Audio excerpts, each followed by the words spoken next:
Hello and welcome to Daily Reflection with Aneel Aranha. If this is your first time here, please subscribe to this channel by clicking the subscribe button below and the bell icon alongside. Today we're going to reflect on Luke 15, 1-3, 11-32, which is the famous parable of the prodigal son. I'm going to read only the part that we're going to reflect upon since it is very long. Listen. Now all the tax collectors and sinners were coming near to listen to Jesus, and the Pharisees and the scribes were grumbling and saying, "This fellow welcomes sinners and eats with them." So he told them this parable. There was a man who had 2 sons. The younger of them said to his father, "Father, give me the share of the property that will belong to me." So he divided his property between them. A few days later, the younger son gathered all he had and traveled to a distant country, and there he squandered his property in dissolute living. When he had spent everything, a severe famine took place throughout that country, and he began to be in need. So he went and hired himself out to one of the citizens of that country, who sent him to his fields to feed the pigs. He would gladly have filled himself with the pods that the pigs were eating, but no one gave him anything. But when he came to himself, he said, "How many of my father's hired hands have bread enough and to spare, but here I am dying of hunger? I will get up and go to my father, and I will say to him, 'Father, I have sinned against heaven and against you. I am no longer worthy to be called your son. Treat me like one of your servants.' So he set off and went to his father. But while he was still far off, his father saw him and was filled with compassion. He ran and put his arms around him and kissed him. Then the son said to the father, 'Father, I have sinned against heaven and against you. I am no longer worthy to be called your son.'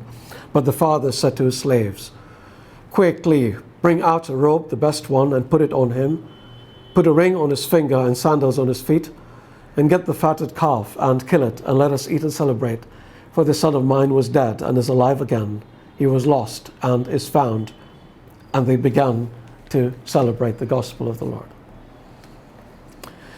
This is one of the most famous stories of all times, representational as it is of our rebellion against God and His great love and mercy, not to mention patience, despite our rebellion. Many of us will relate to the story of the prodigal son. I know that I do because his story is my own.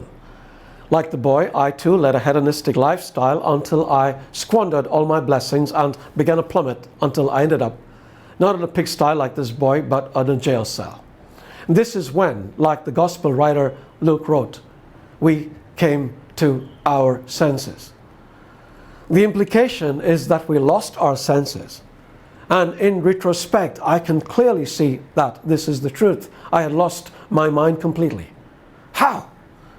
Paul might have an explanation. He said, "The God of this age has blinded the minds of unbelievers so that they cannot see the light of the gospel that displays the glory of Christ, who is the image of God.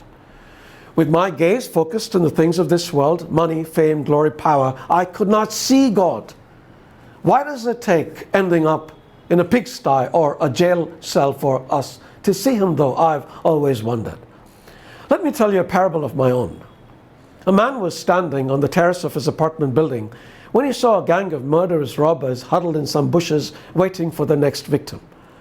To his alarm, he saw a woman walking towards them, unaware of the danger that lay ahead.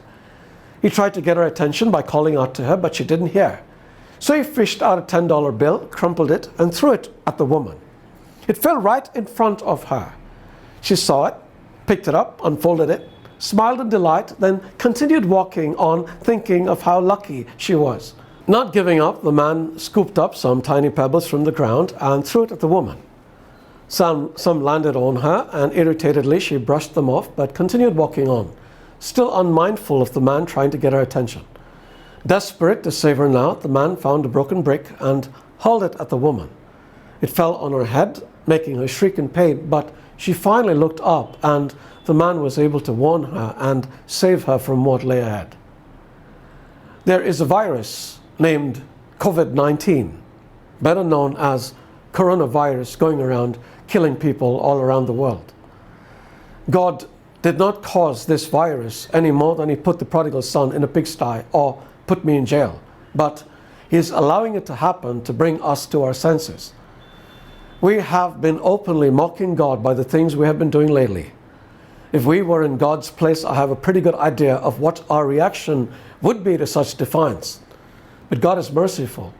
He's given us a lot of time and opportunity to come to our senses. Please, let it not be too late. God bless you.